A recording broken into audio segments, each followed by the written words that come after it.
YouTube should be it should be recording YouTube. Hey, hey, it's Russ Payton with Role Playing Public Radio here for Ludonarrative Dissidents. It's been a hot minute since I've done one.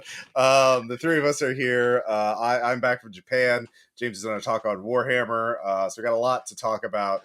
But it's the three of us back here for the holidays. I'm over jet lag, thank God, and oddly enough, I ran Fall of Delta Green last night, an adventure set on a Trans-Pacific flight in 1968, where it takes over 100 hours to get from Hong Kong to LA because you have to make fueling stops along the way. And I thought, like, our flights now are direct, so it's like 12 hours instead of 100 hours. And back then, everyone smoked, so Jesus. We don't ever need cosmic horror. It's just being on a plane in 1968 for 100 hours. You would come off as human beef jerky. Yeah. The horrific man-eating ghouls would be like, "Oh, I love these Westerners, the Americans. They've got this cheesy richness to their marbling." Yeah. So we'll give people a second to join in because there we go. We got 4 people already. All right, so yeah. So yeah, let's just go into it because we got a lot to cover this episode. So Japan, I was in it. Welcome to Japan. This is a normal sight to see in Japan. This is this is. It took me a moment to parse that was you in the inflatable robot fighting suit. Let's see here. View album. Oh, God, yep. Dang it. Why is it doing it? Google. Gotta bless Google. Yeah. Anyways, right, so how this, does that work other than just your arms are big and puffy? So this is actually not the video. Yeah. So this is me and my friend Aaron from RPPR came with me to Japan. And these are like 30-pound exoskeleton things, and you have a little plexiglass shield here. And we're just robot boxing. It's real steel, but you're on a tether up here. And so you can only go back and forward. You choose a different power up for the fight, like doing double damage on certain punches or having invulnerability for certain fights. And you just lightly pound each other. Like the safety briefing that they give you is like, don't go too hog wild, because that's kind of the unwritten implication of these. But yeah. So it looks like you're gently caressing each other's robotic faces. Yeah, basically. I'm glad we did not have to wait it. We went on a Tuesday, and so there was no line and no observers. Yeah, except for my partner Maddie, who was recording this. But yeah, it was so... Wow, I'm reminded of Wii boxing, if people remember boxing on the Wii, which was just holding controllers in each other and flailing wildly. So you get this is much more mannered than that. This is the Jane Austen version of that. So this is at Tokyo Tower in the basin here, which is a landmark of Tokyo. What Godzilla knocks down. Yeah, exactly. Yeah, more than once. And they have a lot of VR something, but I can't say what. They have a lot of VR gaming things in here in the center. I didn't take a lot of photos of this area, but like very high tech stuff. But also gachapons are everywhere in Japan, and they have. I'll show you some more photos of those. These are very cheap little plastic things that you get from capsules. But you can see there's just an insane variety of them. And yeah, but Japan is a pretty neat place. I'll focus on the gaming stuff. It turns out. So we went to Mandarake. Is that your TripAdvisor review? Pretty neat. It's pretty neat. Japan, kind of cool. So we went to Nakano Broadway. This is Nakano Broadway, which is a shopping mall in Tokyo. And this is, as you enter in here, this is part of Mandarake, which is started as a bookstore, manga store, but like they started selling all kinds of toys and games and stuff like that. And this was just as we saw, like they love Call of Cthulhu over there, and you can see like it's 150 yen approximately to the dollar, so you can do the conversion there. So that's like $300 for Mask of Nyarlathotep in Japanese, the original. Japanese. I was gonna say, man, I could put my kid through college. Oh yeah. Cthulhu Wars, I didn't see what the price of was that, but like tons and tons of interesting things. I actually have this in English. I've run scenarios from this. but no Delta Green. I did not see any Delta Green there. There are fan translated scenarios of Delta Green, or like, but not I saw in Japan. But you could see just the sheer amount of crazy stuff you see in this shopping mall is insane. This is the main Mandarake storefront, just their head banner, and you can see all the manga there. What is with the big hand? I don't. That's probably a yokai of some kind, I would guess, or a reference. I mean, Japanese monster design is so much better than American monster design, I have to say, just in general. Like, this is clearly like an old 1960s, like, just amazing stuff. But, see, like, they have Gachapon of Deltarune, a video game made by Toby Fox of Undertale fame. And then Deltarune's not even done. And they don't even have that. And of course, we have our JoJos. We love our JoJos. And these are things you get from gachapons. Like they have like telephone gachapon things. Like I'll show more later on. I've seen some like of desk furniture gachapons. Yes. Oh yeah. No. Somebody looked at a stapler and was like, "This needs the Funko Pop treatment." It really does. That's exactly it. Some antique toys from Japan. Back to the robot. I was enjoying the robot. The robot. I don't know. I don't recognize. He's definitely like a 1950s design. I do recognize that robot. And it's annoying me because that face is very Rolectro, maybe ROL. Yeah. Do not touch me. It's not the original. It's not Electro from the World's Fair in '36. I think I am Electro. My brain is bigger than yours. Extensively sampled by Meat Beat Manifesto back in the day. It's not that Electro, but it's kind of almost that vintage or slightly later. Yeah, I don't know if anyone in chat has it. We did go to the Yokai Museum in the Iya Valley. I have some photos of that. We'll show some of that. That'll be a bit later on. But yeah, I don't know. I'd have to look this up. Rolectro. Here we go. ROLK. So ROLEKTRO. You sure that's a K and not a C? Look here at the black thing at the top. Little black sign up here. 1.5 million yen. That's like tens of thousands. Yeah. Wow. There's nothing popping up, so yeah, maybe a bad translation. I don't know. I could Google Lens it real quick.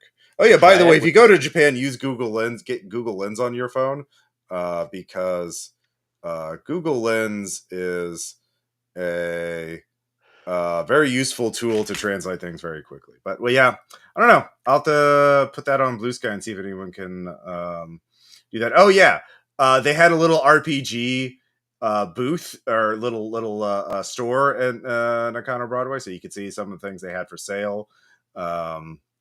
Your Tortuga, lots of Call of Cthulhu material. They did have some Warhammer stuff. I didn't get any photos of it. But why would you? Yeah. They do play the Warhammers up there. Like. I had to get this photo. They had a used copy of D20 Modern and Paranoia. Yeah. Oh wow. Yeah. And Pathfinder. James, your baby. Well, later on, I'll show you. Let's see, we got some more here. Oh, there we go. Some Warhammer stuff.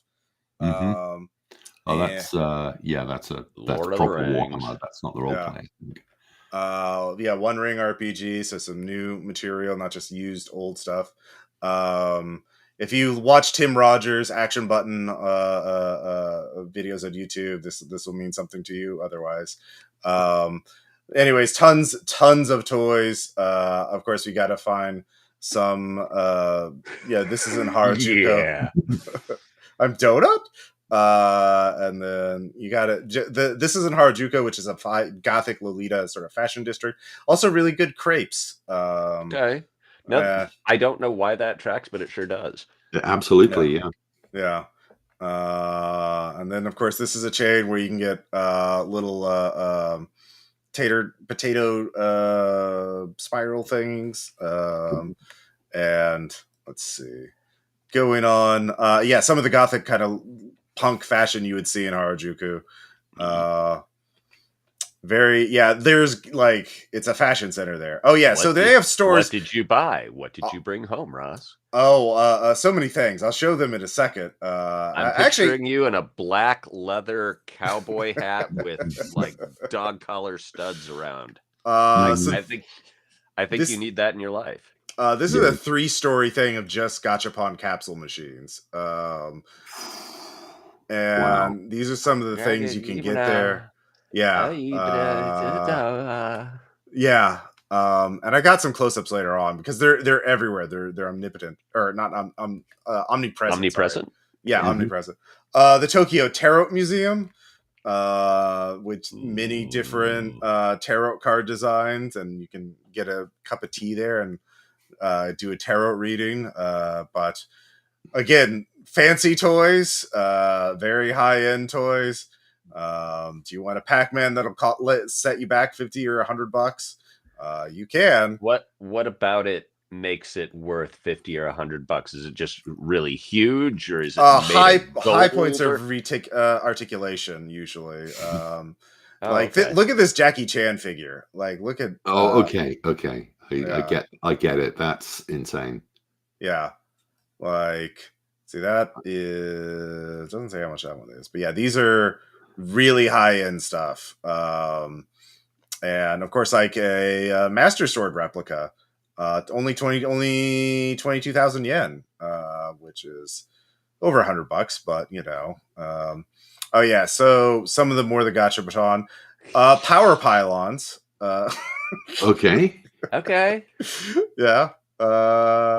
Lots of anime cute little figures, and just wild stuff. There are all these stores where there's of course we had to get our poses with that. We did not go into a maid cafe, but there were maids. This is Akihabara, which is sort of the otaku nerdy district. And but here's the one of the highlights. Yellow Submarine, the RPG chain. There's one in every big city, I think. But this is Tokyo. This is the biggest one.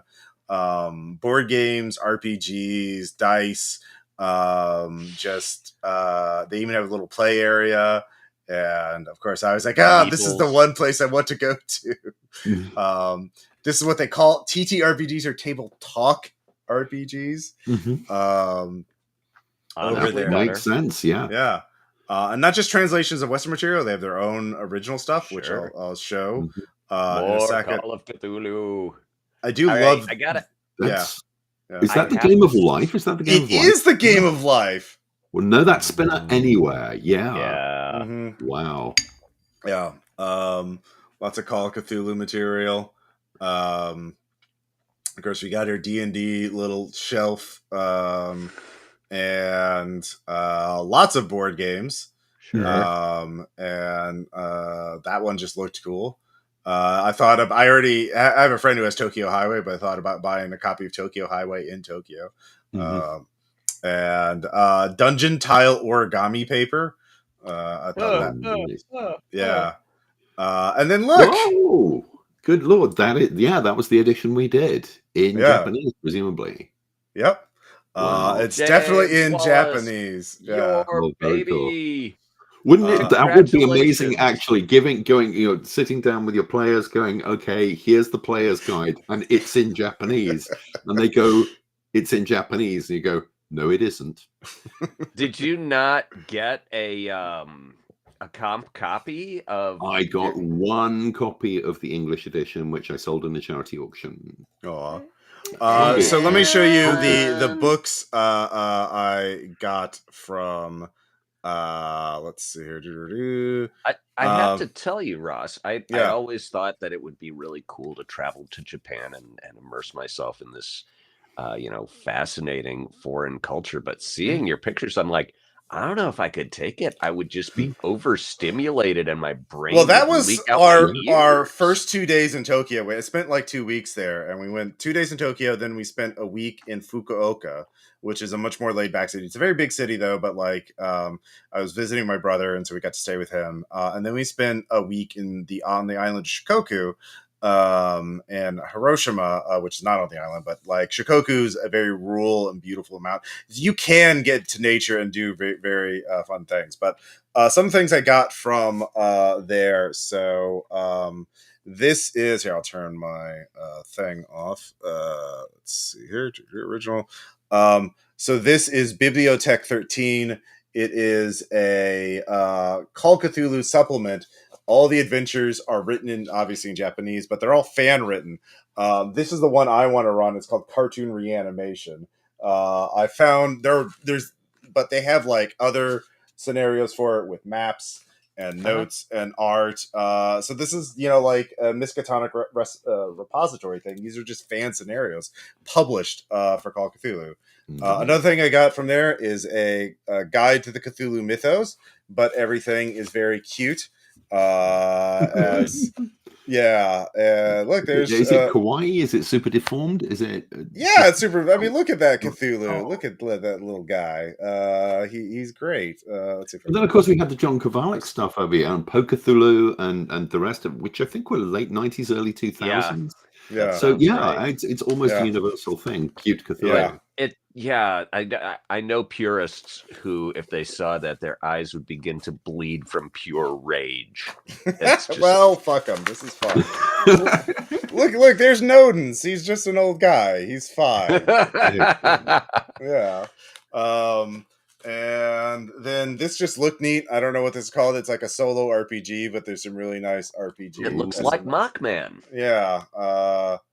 And I Google translated some of the pages, but it's just that's gorgeous. Yeah, and it was only like $10 too. It's just like a thin little paperback. Oh, yeah, the yen is very weak, so this is the time to go to Japan. Sure. Yeah. I mean, every time I talk to people who went to Japan, they're like, "You cannot imagine how expensive it is." So that's less true now, huh? Yeah, no, the yen is like, again, 150 yen to the dollar. Like you eat like a good meal, a cheap meal would be like 15, be like the equivalent of $10. Like, and so you could just eat very well. Like, so eat like a king. I heard someone was saying that this is anecdote, not data, but they were like, yeah, what I miss about Japan is the salads in the gas stations and convenience stores. And I'm like, oh yeah, what? And they're like, a convenience store salad in Japan is better than any salad I have had in any restaurant in the United States. And I was just like, what? Oh yeah, gas station food in Japan is great. 7-Elevens, you can get onigiri and like sushi and like it's really good. We're waiting at the airport to fly from Tokyo to Fukuoka, and of course the sumo tournament is on. Of course. Yeah. Of course, yeah. And let's see here. So moving on. So now we're in Fukuoka. And of course, my friend Aaron is a huge Gundam fan, and one of the things Fukuoka is the shopping mall has a 5-story tall Gundam life 1-to-1 scale Gundam model statue. So he's a big guy. And this is the mall. It's a big mall. And malls are still working there, huh? I can't remember the last time I saw a photograph from inside a mall where there were people in it. There's a fucking track and field on the roof of this mall. Wow. Yeah. It's just a place to hang out. Okay. Yeah, exactly. And then, of course, this is the Gundam store. You can get store exclusive things here for your Gunpla, your model kit. And boy, they have a lot of Gundam things. And I do not watch Gundam, but it's like cool robot. And they have so many. They have What? so many. How? Okay. I don't want to pry into Aaron's personal life, but gesturing with your hands, can you show me the volume of material he bought at that store? Enough that he had to buy, like, we brought carry-on luggage to Japan, but I borrowed one of my brother's large suitcase for Maddie and I souvenirs to take home, and Aaron bought a large suitcase to fit all of the Gunpla model kits that he brought home. So, like, a large suitcase worth. Yeah, he is. Oh, and he's, one would hope. And he's gonna be like, he's now perfectly equipped to be like the Gunpla hipster, where it's like, oh yeah, that's a pretty good model, of course. Yeah, the one I got in Japan. Yeah, the store. There's so many different Gundam-based stores in Japan, and they each have store-exclusive models. So there's 2 Gundam-based stores in Fukuoka. We had to go to both of them because because he had to get the store-exclusive one for each store. Models, because otherwise he'd have to buy them in the aftermarket, Ross, and they just fleece you. They do. No, they really do. Like compared to buying, so, like, just these are just some. Look, oh look, you're back. Yeah, more gachapon machines. This is my favorite one right here. It's a computer server rack from Dell, and concrete mixing equipment, and I'm in for that. Yeah, fantastic. Camping supplies, camping goods from Coleman. Coleman branded, no less. Mm-hmm. And a lathing. Oh no, this is my favorite one. CNC lathing machines. Because why not? I just had to take a photo of that because it's a cool jacket. Also a cool jacket, but Japanese sizes are very small for American sized people. So, where do the sumo wrestlers buy their clothes? They have to get all that custom made. They are very large gentlemen. Going to another, doing some more shopping as we're going along. I'm just focusing on this stuff because it's more game relevant. Some of the little, these are little custom kits, people, or like little. My kids loved My Neighbor Totoro so much. Mine still do. It's so good. It's so rich. It's occupies a very precious part of the imagination, I think. They just had this at a store. It was just someone's custom thing. But yeah, a little.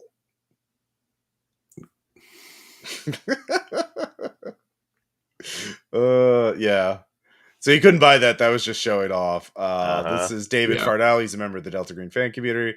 We hung out and met up with him. And more. This is the second Gundam store, because Aaron really had to get all his. I do like the color displays they have for the different paints you can get, and then little markers you could use to accent your make them more metallic or whatever, more shiny and chrome. Oh god, Dan would love those. Yeah, and then like I do like the little dioramas they set up, the little pink cotton balls.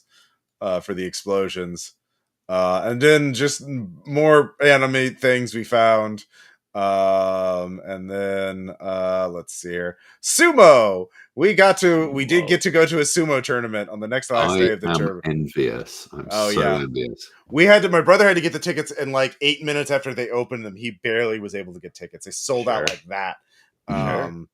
And this is Kokusai Convention Center. This is where they held it. It's right on the Fukuoka is a port city, so it's right on the waterfront.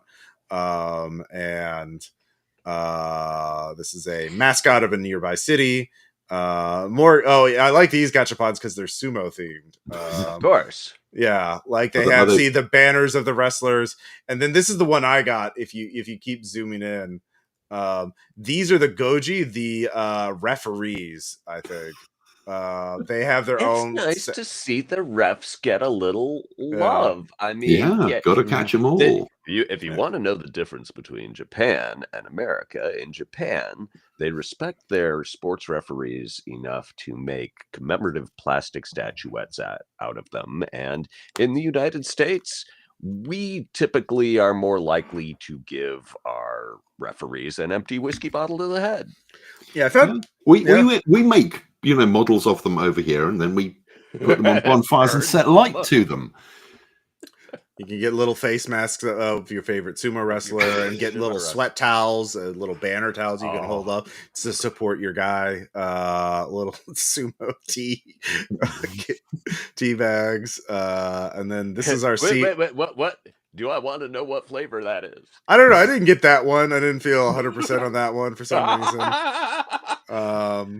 Teabagging means something different in America. It does, yeah. But you sit in these little mat areas. They don't have seats. They have seats in the back, but like we got one little box seat, and so it was actually really cozy. It was really nice, and we're not too far away from that. So they do the lower level division matches first, so we got there in time to see some of those.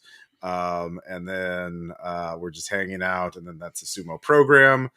These are some of your boys, and yeah. Can you skip back? I want to see the seating again. Weirdly, I'm curious about. Okay, so it's just tatamis, and you just sit there, and you can Yeah, you have a little back area. You can use the riser just for back support, and and you can even lift up these front things to use as cushioning for the back if it's just two of you. But by the end of the match, it got very crowded, so it was packed to capacity. And these are the sumo trophies. That's the big one, and then these are some of the other ones that they've had over the years. And then anytime one of the actual wrestlers would come, they'd like have the cops cordon off so everyone could see the sumo wrestlers pass, but not, and see like, oh, that guy showing up. And then this is Chonko. That's the stew that's very popular with sumo wrestler. So I had some of that as a little light lunch. That looks delish. It's really good. And I took a photo of this because the Japanese believe a crying baby means it's a healthy baby. So like it's a like a folk custom to like have sumo wrestlers hold your baby to try to get them to cry. And that's like good luck. So it's like a traditional thing to have, can you hold your baby? And like it's good, have the sumo wrestler hold your kid up crying. Like that's very good and lucky. You can just look right into the ring. It's way more informal than like any other professional sports match. Wow. Well, I mean, that's what happens in a country without guns. As you see, we're getting to the matches, and this is it, packed to capacity. So dang. And I took some photos with my good camera, because these are all cell phone photos, but I took one at least, and so this is one I got with a telephoto lens. Wow! Takara Fuji, which is Ichi Yamamoto, and like you can see the guy's flash going off, highlighting them. And this guy actually was treated as saying they made the wrong call, saying this guy won, but this guy should have won because see, this guy's out first. And so it was controversial. And you've got the photograph to prove it. Yeah, and that picture's dynamite, Peyton. There are people who'll kill to suppress that. They recorded it live, like they know it's not. They made the wrong call. Oh man, people are gonna be taking that refs. That Goji's. He's gonna. People are not gonna like that Goji. Yes, damn! I got that one out of the gachapon. Oh, fuck that guy. So the big important matches, they have sponsors, which do these banners, and the more important the match, the more sponsors. So this is like one of the last matches of the day. So you can tell by how many sponsors there are. So to be the guy, who holds up the banner for sumo. Do you suppose that's like a job where you gotta know somebody to get that job? Yeah, Okay, this or is all based on tradition and knowing each okay. other and like paying your dues. Like it's all like highly regimented. Like to be a sumo wrestler itself, you have to devote your entire life to it. Like you Sure. can't and like there's this whole ritual wind up before the match begins where like they go to different corners and they throw salt on the match and then they like do this whole like psyching themselves up and psyching the crowd up, and sometimes they'll go back like they're starting out and then they'll go back to their corner. They're trying to psych each other out. And so it's the most vibes based sport you can imagine. And the crowd loves it. Yeah. Japanese sport is quite like that. It's actually on my reread list for next year. The novel Master of Go, about one of the great Go tournaments of all time, and yeah, kind of the lead up to it and the psyching each other out, and it's no, I won't be able to play today, and lots of that stuff. It's built in, and really. I mean, almost to the level of an art form. It's developed so much. Yeah, especially a traditional thing. Yeah. And then, of course, having some delicious food. Baby. Yeah, this is at an Italian restaurant, actually. With a set course meal. Yeah. And this was like $50 Sure. for like all of this. Wow. Yeah. And then that's my brother's dog, Burrito. He is a French bulldog. So on the coast of Fukuoka, you can go to these oyster shacks where you grill oysters on oysters freshly harvested from the ocean on charcoal grills. And they give you these special jackets to catch the sparks and the other things, because like you boil the little juices in the oyster thing are going to like start popping up. Big oysters too, and so we buy them by the kilogram. How big was that? Like about this long. Like this, this would be like way bigger than an American oyster. Right. And let's see here. So just delicious. Oh yeah. So we're putting, of course, a squid on there. Yeah. Cook that cuttlefish. Oh god, it was so good. It was the best. Better than the $50 meal. Oh yeah, we spent hours there, and it was so much delicious food. We had to put down the oysters to weigh down because it started curling up. And yeah, shucked oysters. So this is what it looks like, and like just basic stuff, and Fantastic. yeah, very, very recommended. And this is right behind the shack. So they just harvest them, and my brother, my partner, and Aaron, we're just driving along the coast. And they have a famous gate here, and Maddie, of course, had to run out and get to. Yeah, so we got our photos here. It's pretty breathtaking. Oh yeah, it's beautiful. And then these photos are from the island of Shikoku in the Iya Valley, as I mentioned earlier. And here is the Yokai Museum. Before we get into that, someone just posted that. Let me read it. I was treated to a marvelous 10-course fish meal in a traditional Japanese place, but I don't like that much fish. And I immediately thought of traveling to Bavaria and getting the platter of assorted sausages and encased meats that were regional delicacies, and my host looking at me very intently and very seriously. He's like, "You've got to eat the bread and the sauerkraut as well, or you will never digest this." And I'm like, "Okay, cool. Let's dig in." Yeah. And yes, and yeah, there it is. This is the Yokai Museum. So the Yokai Museum is very fun. With fortunately English little captions on these, and I didn't get all the photos. Of course, we have our cakes up, Tanuki. And it's just let's see here. This yokai runs around the village riding a headless horse and cutting and kicking naughty children and beating people who walk around late at night, sometimes to death. Okay. Yeah. I thought it was so yes, much I can worse see when it I now. saw that. Yeah.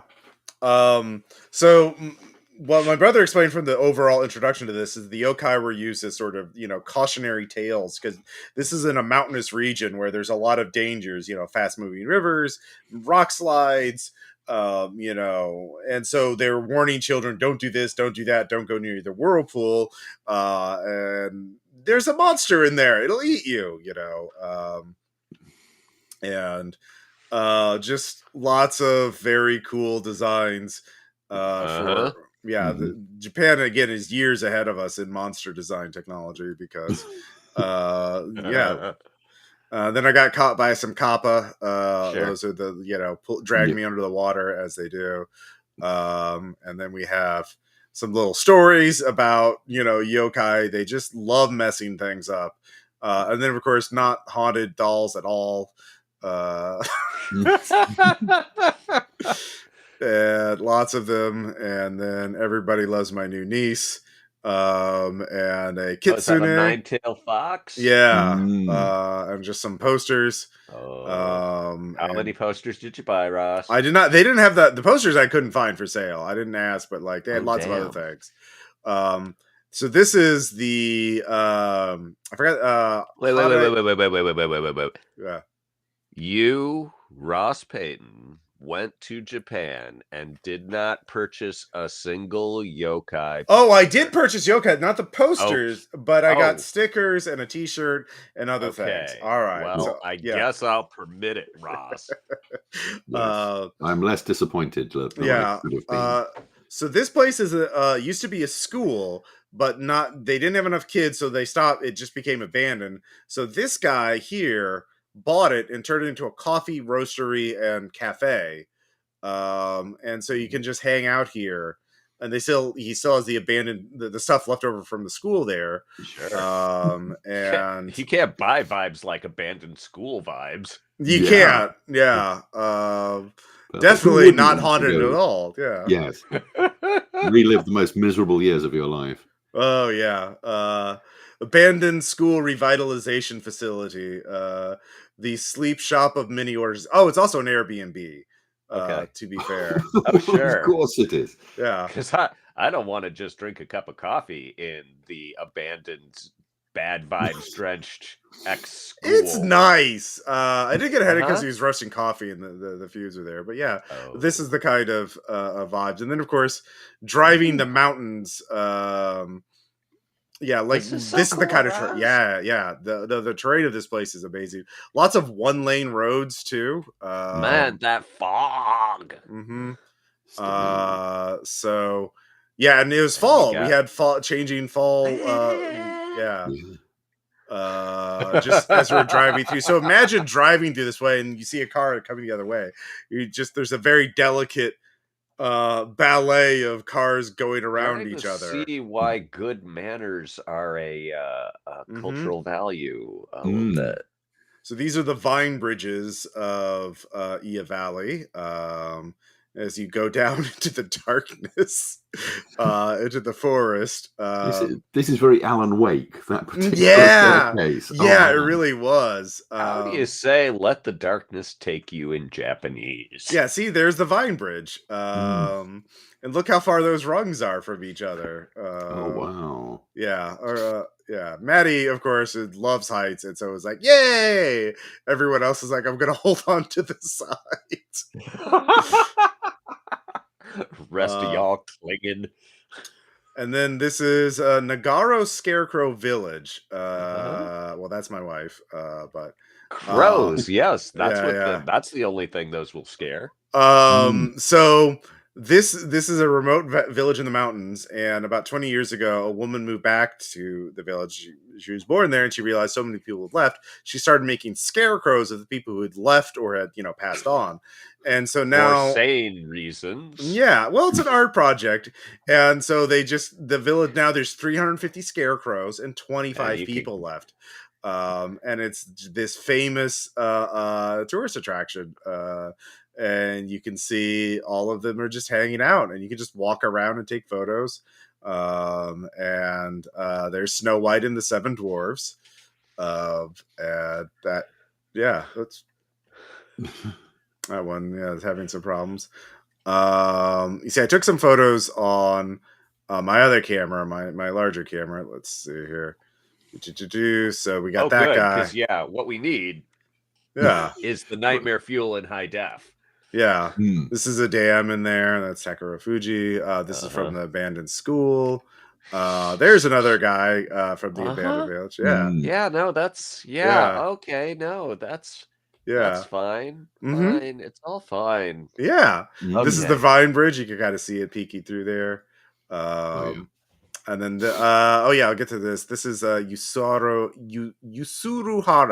library, which is designed by an architect. Oh yeah, we saw a monkey.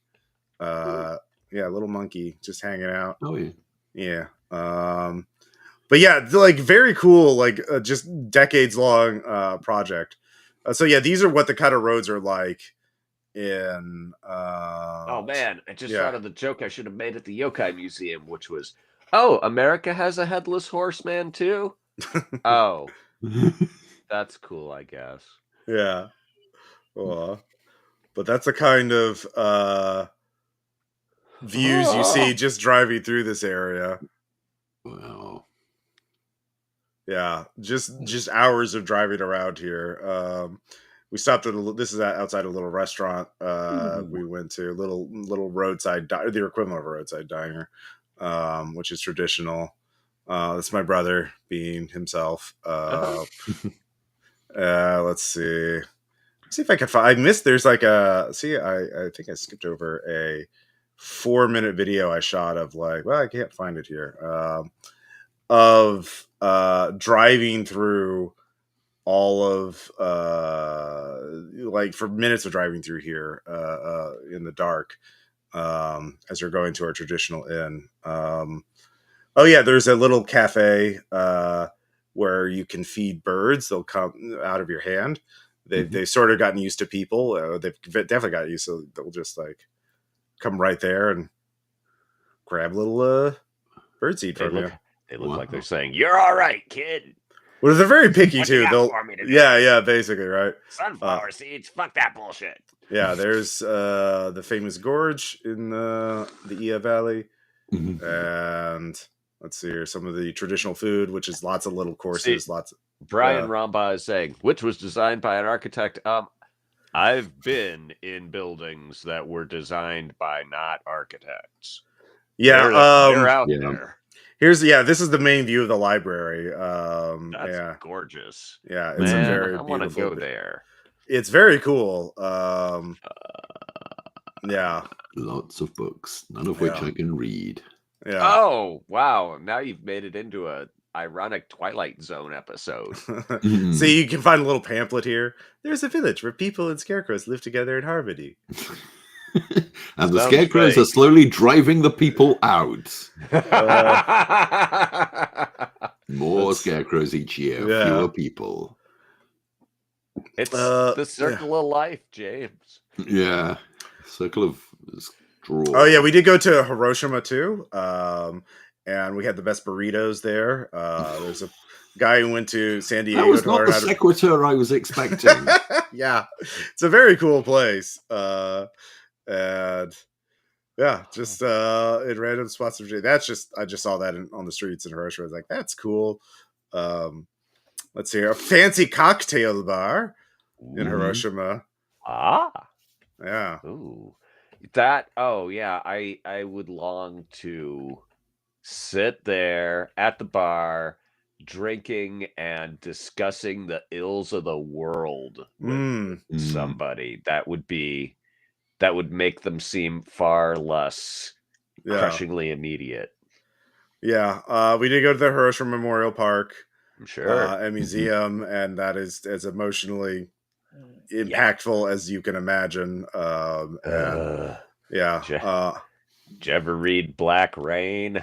I've watched like Barefoot Genji and some other. Yeah, it's not Black not Rain great. is if I recall correctly, a collection of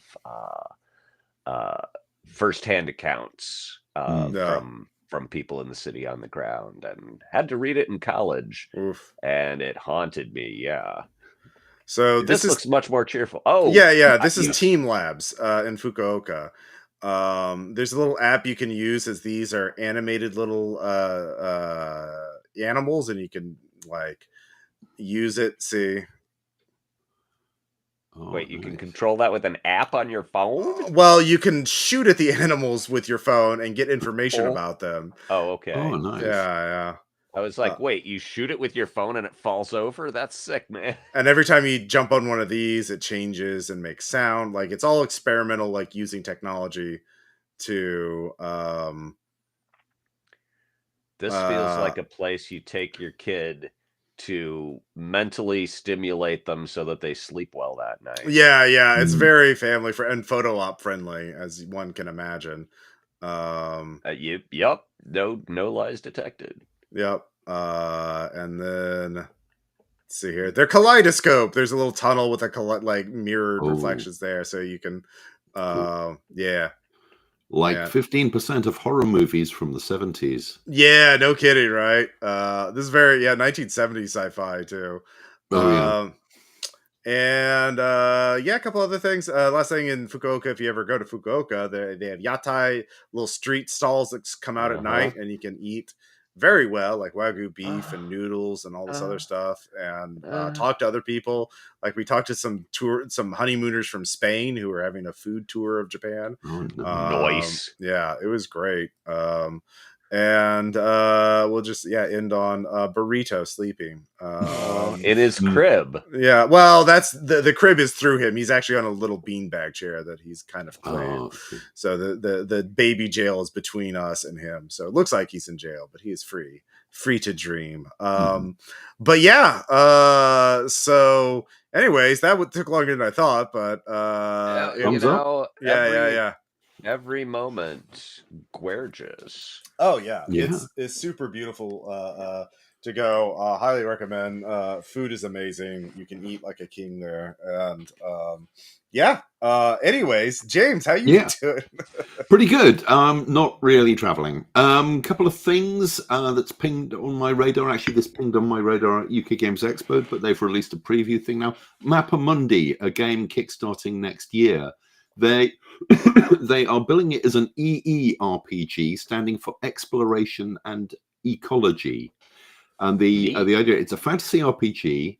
The world has had some kind of disaster or change that they refer to as the flux, which has wiped out all recorded information. People have their memories. It's just all the written down stuff or whatever has gone.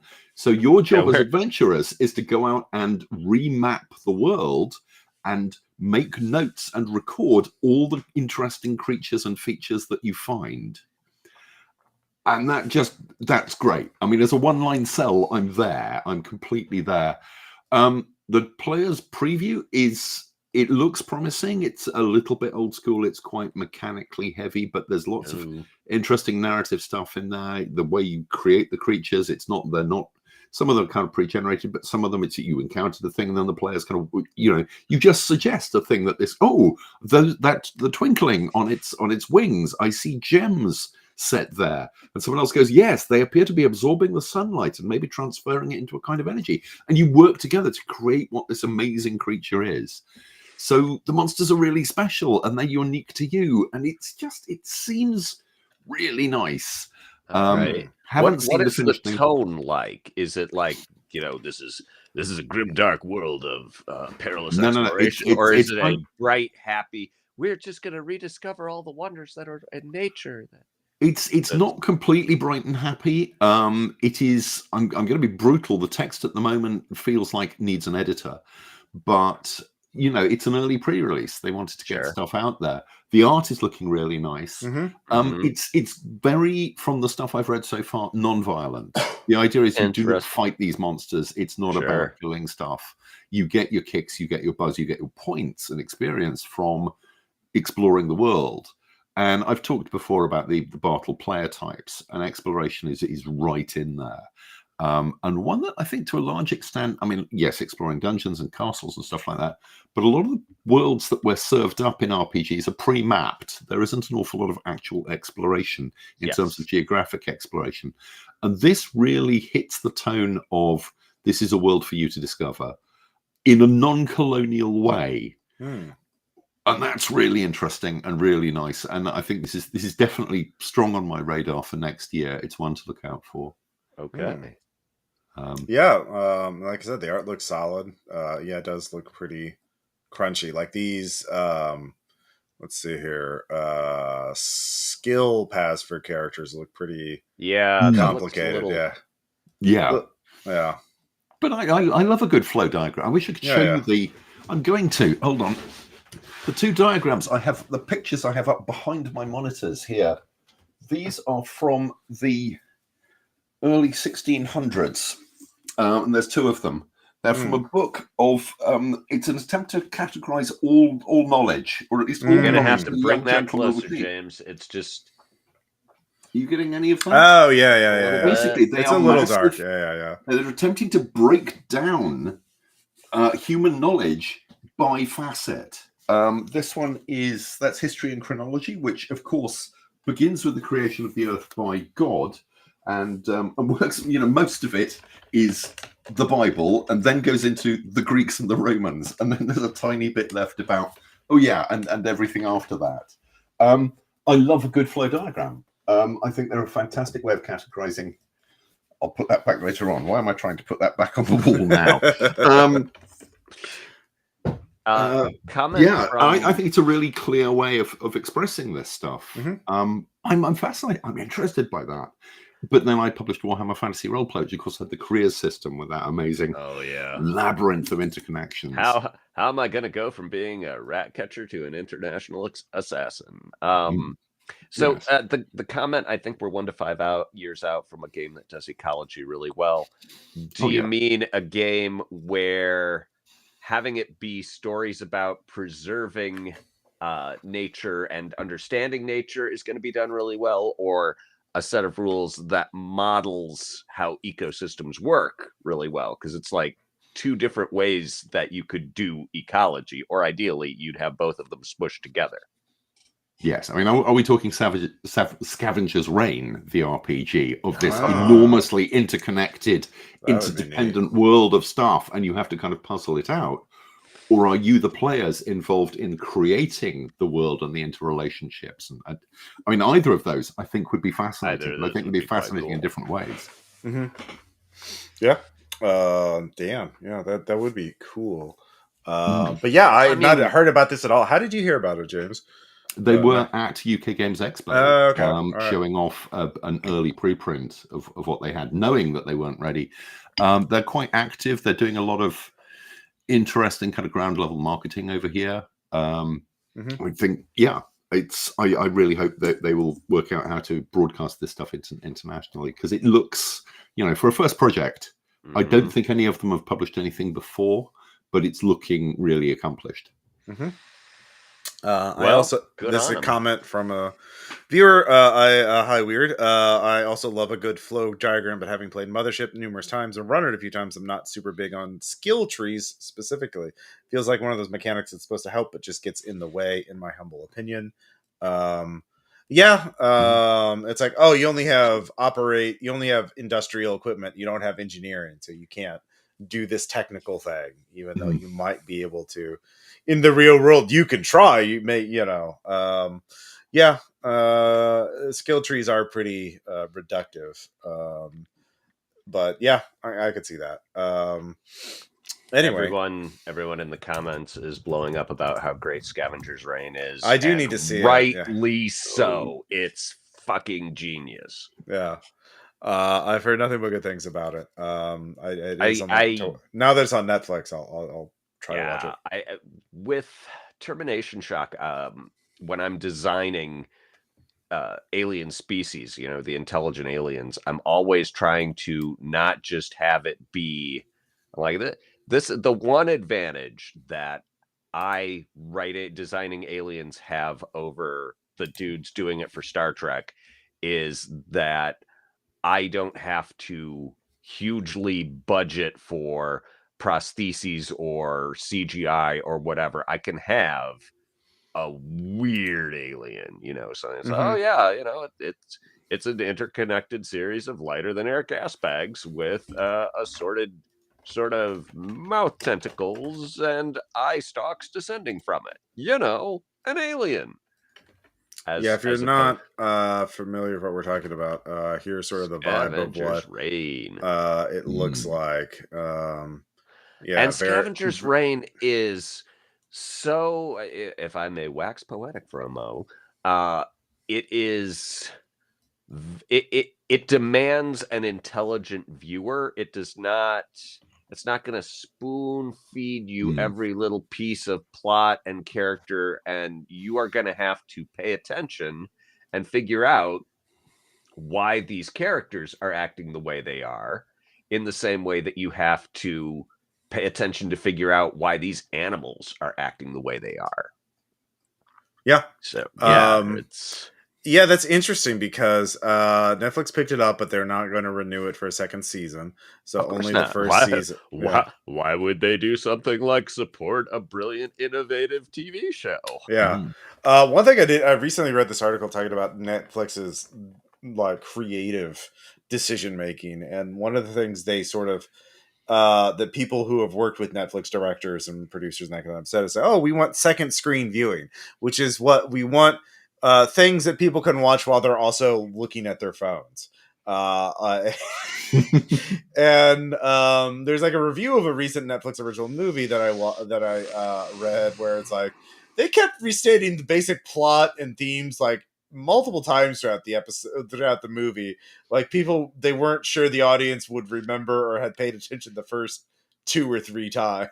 So yeah, this very concept offends me profoundly. The phrase "every day we fall farther from God's light" gets thrown around a lot, but this feels like a new low in humankind's interactions with art and our respect for culture. And I'm like, it's not just trash that you twist like a wet washcloth so that money drips out. Yep. No, I'm not. That's extremely painful, Ross. Learning that fact. I mean, I'm better off knowing it. I'll see if I can find that review so you can really wallow in it. It really goes into. No, I can't. I get it. I don't think I need to have it. Are you like sure? It's like a punch in the face, Ross. You know, Okay. you may not. I maybe wasn't expecting it, but now that it's happened, I think I've had the full experience and understand fully what's been done to me. God. Wow. Yeah. It's like when I found out about the concept of, I'm trying to remember, of a prestige industry, right? Mm-hmm. Which, you know, is what we're all in, right? Being a job that is perceived as being so fun and rewarding that you can really just trickle out the tiniest flow of money to the people doing it, because, you know, there are people out there who will work for free to get their name on a published book. Sure. And, you know, it's like, well, you know, from a financial point, I don't care if you're good, because I can always replace you with someone who's younger, hungrier, more obedient, and willing to work for a fraction of your cost. Yeah. Fair enough. Sucks.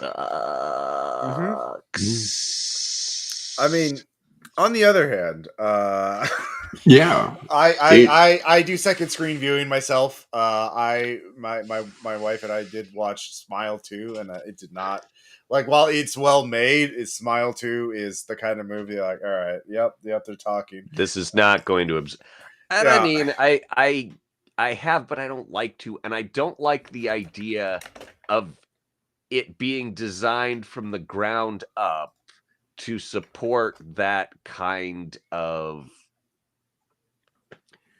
lackadaisical consumption. Yeah.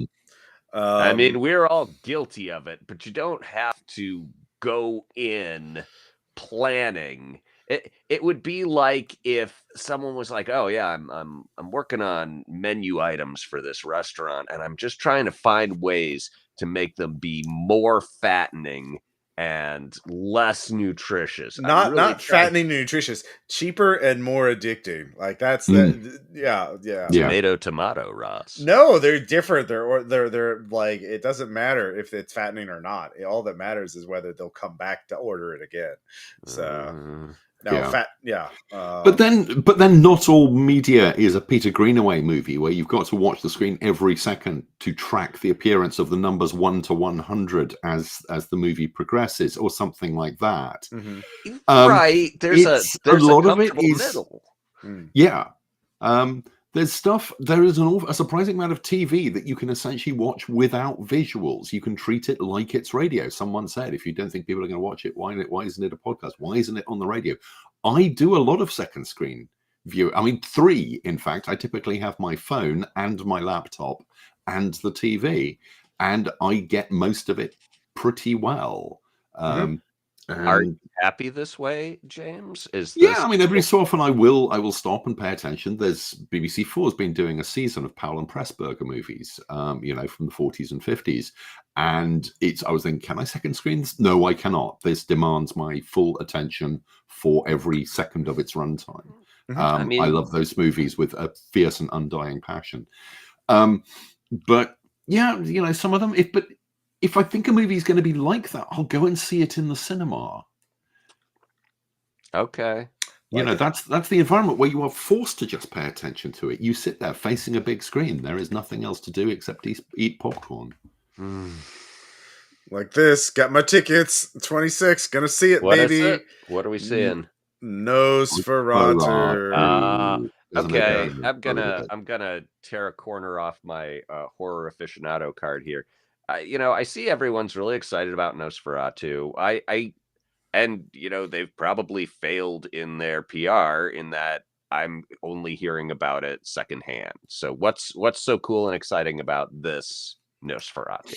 Nosferatu has it's directed by Robert Eggers, who did The Lighthouse, The Witch, Northman. Yes, and there's William Dafoe in it, Bill Skarsgård, just a star-studded cast.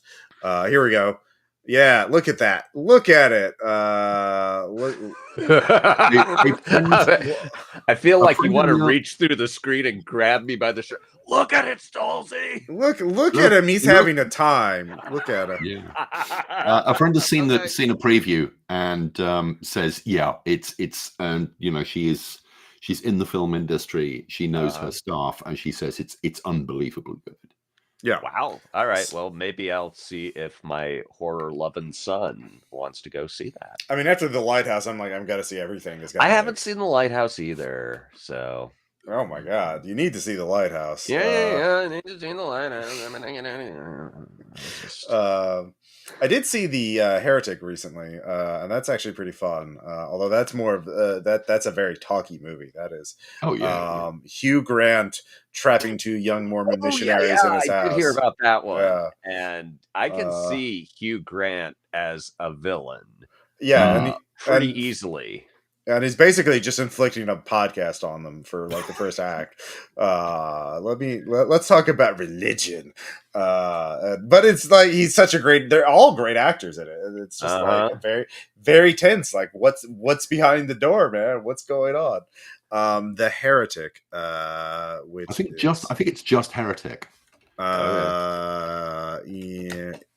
Just Heretic. Yeah. All right.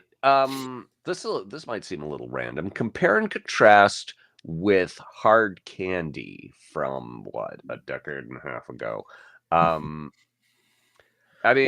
Candy is explicitly supernatural. I mean, I don't want to spoil anything about Heretic, but Heretic's about an older man trapping 2 young women in his house, and the women are Mormon missionaries. Yeah, I see. The Hard Candy I'm thinking of is Elliot Page film as. Yeah, okay, so we're thinking about the same one, and there's no paranormal aspect to it. It's just a thriller where it's like, oh, he's taking advantage. Oh no, now this other character's taking advantage. Oh, it's a game of cat and mouse now. Oh, what are their motivations? Well, what they show you in the trailer is like he takes them to a room and he shows them a door and he puts belief on one door and disbelief in the other. It's like, well, you choose. Like, do you believe or do you not believe? And so it's a very for me, I was like, well, it sounds like he's got a labyrinth in there, and I'm all about labyrinths. So I know you're a sucker for a labyrinth. I'm whomst amongst us in RPGs. Barbarian was super fun. Exactly. Yeah, exactly. So, but we have that an hour has gone by already. That was a quick one. Oops. The Hugh Grant seems to be just doing anything that he finds entertaining now, which is enjoyable. Yeah, I'm there for it. He I remember was in a Guy Ritchie movie a couple of years ago, like 2 years ago, where he played a scummy arms dealer. It's like a French title. It just was not as good as it should have been. Jason Statham as well. But Paddington 2, he's the villain in Paddington 2. I'm sorry, right. I've spoiled Paddington 2 for you. It becomes pretty obvious. You monster! Operation Fortune. That's the name of the movie. So he's doing great stuff. Okay. Anyway, yeah. The thing about doing anything you find entertaining, I'm like, yes, that is the point you want to get to, where it's like, I do not have to produce something that is a solid commercial investment. I can do the creative stuff and kind of maybe push the boundaries of the form, or at least the boundaries of my career a little bit. I remember having this conversation with someone ages ago about, I'm like, why is this actor still making the same repetitive beat by beat actioners over and over? He's super rich. He could make any movie he wants. And they're like, he probably wants to make beat by beat actioners, Greg. That's probably his bag. And I'm like, oh. Yeah, I like that. There's also the famous quote from Michael Caine about it's either Jaws 2 or Jaws 3. I think it's Jaws 3, in which he says, "I have not seen Jaws 3. It is apparently terrible. However, I have seen the house it paid for, which is great." Yep. I once saw Brad Pitt described as a great character actor trapped in a body of a leading man. I think Hugh Grant may be in the same category. I can see that. It's not like the two of them ain't been doing it for a while. It would be, how long has Brad Pitt's career lasted? 20 years. 20 years, man. You tried doing 12 Monkeys and Thelma and Louise, I think, was his 25, 26. 25 years. Try doing anything that's not an athletic sport for 25 years consistently, and coming out of the end of that worse than you went in. I mean, skill issues are real, people. We want to believe that actors and writers have these special gifts, but the fact is, if you try really hard to be a better actor or writer, no matter how bad you are now, you will be less bad after the effort. One would hope. It's not one would hope. I've seen this with my own eyes. I've been in writers groups where people brought in the rankest, worst, most amateur trash, and we worked with them. And 2 years later, it was, still quite bad, but we had eliminated a lot of the really basic errors, and things were flowing better, and their grammar was improved, and their pacing was better. It was, can be done. Can be done. Yeah, I think I've said 35 years ago, I was in a writer's group with Charlie Stross, who at the time had sold some short science fiction, but had yet to sell his first novel. And couldn't characterize. His characters were all very, very two-dimensional. I mean, completely cardboard. And every time he'd bring in like 30, 40,000 words of a different project. And we're like, Charlie, stick at something and learn how to do characters. And I'd left the group had kind of disbanded by the time he finally cracked it. But clearly there's a moment you can see where he just goes, oh, that's how it works. Bang, and now he's Charlie Stross. Mm-hmm. Yeah, it's you keep working at it.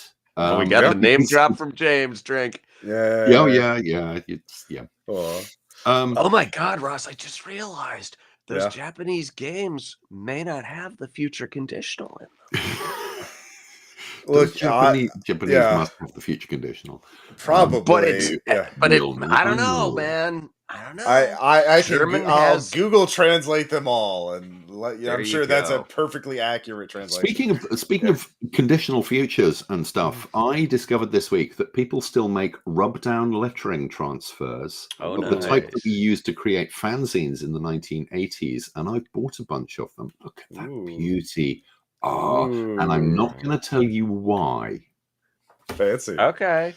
Did you Because get some Zipatone too, James? No, because I'm not working on the artwork. I'm just doing the layout. Okay. Can you still get Zipatone? Did they stop? This particular stationer in South London did not stock Zipatone, but it did have quite a lot of dry rub lettering. Okay. All right. Yeah, I want to tell you about this project. It is nothing's been signed yet. If it comes off, it will be intensely cool. All right. Nice. Cool. So for our Ludonarrative listeners out there, we have 2 episodes that I need to edit that I have started on, and I will hopefully get done this month, or at least one of them done this month, and the other one done in January. We're going to record our next episode, hopefully this week, maybe next week, of Paranoia Yellow. Blue Box Black Box Blues. Yes. John M. Ford. So that should be fun. An RPPR. I'll have another game PDF base for Fist the RPG that's XCOM themed. And I just posted an episode of After Hours where we looked over a very I just want you to look at the Kickstarter page real quick. You got to share that comment about Japanese games also. Yeah. The one that just popped up. Let's see here. From Patchwork Fest. Oh, yeah. Ross hasn't played him. Greg can't check the... Okay, so there's a translation of one of those Call of Cthulhu scenarios I got, so I will be running one of the Japanese games, all right? So that's just a matter of time. Okay. Give me a second. Give me a moment, all right? That I'll fix that. I'll fix it. But let's see here. This is what we're doing. So this is technically for Dungeon Crawl Classics, a mega dungeon, and called Terror of the Stratosphere Snake Wolf 3. And it's Chase a man who dared to touch a goat. What the hell? A god. And that makes a lot more sense. Yeah. And it's wild. So if you want, there's the Snake Wolf himself. Okay. And it's there's the Crab King. He doesn't, I mean, in the first stage. But it's a very, what if a zine punk RPG zine was 300 pages instead of 12? And the answer, well, you have to listen to RPPR After Hours. On the RPPR. We do actually do a video version of this where I go through the PDF. You can see the inside Terror of the Stratosphere. So that's something to look forward to. That's it. Greg, anything you want to mention for Termination Shock or any of your other current? No. I'm reworking GregStolze.com. So that I can wean myself off Patreon, and I will. And in the new year, I am hoping to start a twice weekly fiction serial. Cool. I have these unpublished novels that I'm like, these are too good to leave gathering dust, and finding an agent is too damaging to my psychic health. So I will be doling them out in like 1,500 to 2,500 word chunks. Cool. You can read on your phone while watching Netflix. Yeah. Excellent.